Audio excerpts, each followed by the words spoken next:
Tout d'abord, merci à vous d'être présent ce soir pour ce cinquième dîner des diplômés des écoles télécom de l'Institut Mille Télécom.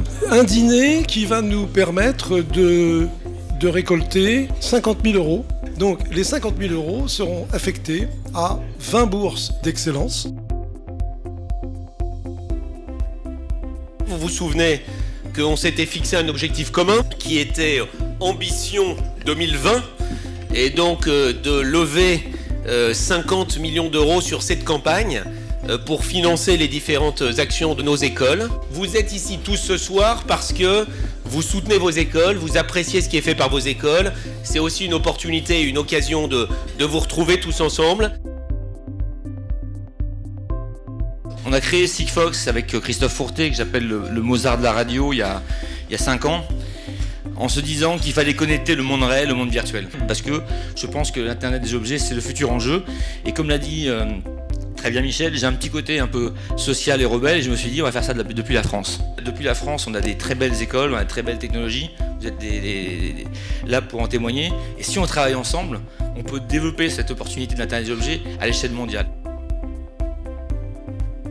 Nous avons construit un projet de fusion, probablement, je ne veux pas être arrogant, le premier projet de fusion de l'Institut Mines Télécom pour créer la première école Mines Télécom de l'histoire de France. Merci beaucoup aussi à notre directeur général, nos directeurs généraux, qui ont appuyé ce projet pour aboutir à la création d'une des 2 premières écoles, du coup, Mines Télécom, qui s'appellera, j'ai le droit de le dire maintenant, IMT Atlantique, Bretagne, Pays de la Loire, pour le sous-titre. Donc, je suis Margot Jousset, élève de Télécom Bretagne. J'ai eu la chance de rencontrer des élèves, des professeurs qui m'ont encadré et qui m'ont aidé. Mais ce qui m'a vraiment plu et ce pourquoi je voudrais vraiment remercier Télécom Bretagne, c'est l'ouverture vers l'international. Et c'est là où vous intervenez, parce que les frais de scolarité, c'est assez conséquent, surtout quand on va à l'international. Et aussi étudier une année supplémentaire, ça a un prix. Donc si je suis ici ce soir, c'est grâce à vous.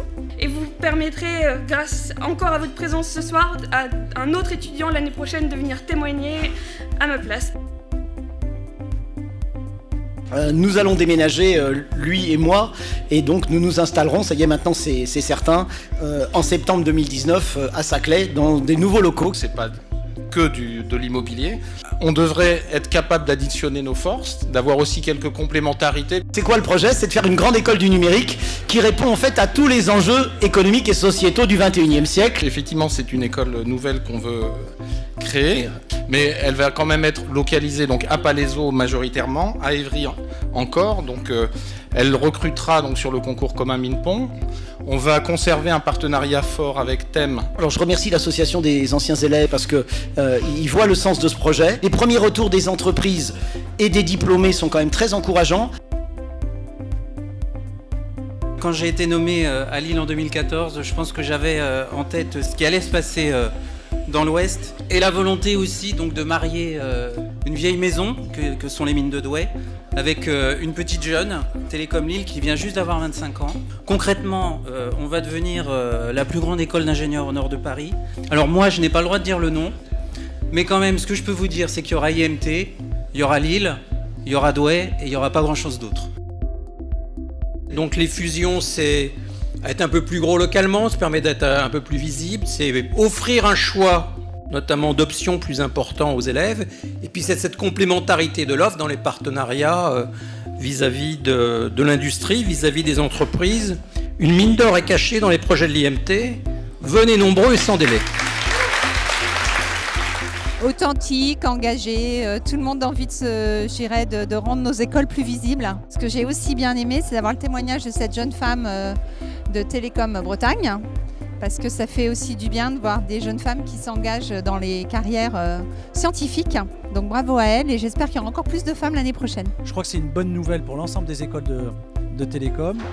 C'est une chance, une opportunité et donc je pense qu'il faut absolument trouver le moyen de se servir de Thème et de faire de Thème la business school des écoles du numérique française, de la grande école du numérique française. On arrivera à collecter les dons pour la fondation, c'est très important.